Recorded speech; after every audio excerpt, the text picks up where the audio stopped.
आज बंदे बैठे शायद मेरा काम हो गया। और सईद भाई ठीक हो? चलिए यार फिर कितने आज प्रोग्राम कराइए। आज मुल्तान चलिए। मुल्तान चलिए। चलो आज और से टिक्का बोली ठीक है, कोई मसला नहीं, आज एंजॉय करा रहे मेरा कुछ नहीं, रख लियो रख लियो रख लियो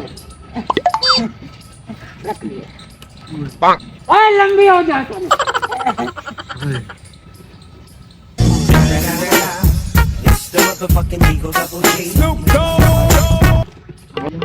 भाईजान। बोलना नहीं ऐसा तो कीमती सामान है भाई, बोलना नहीं।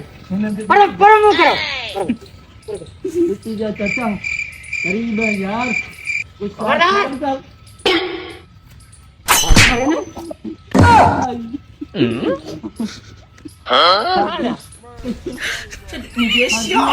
डाकू जा रही है।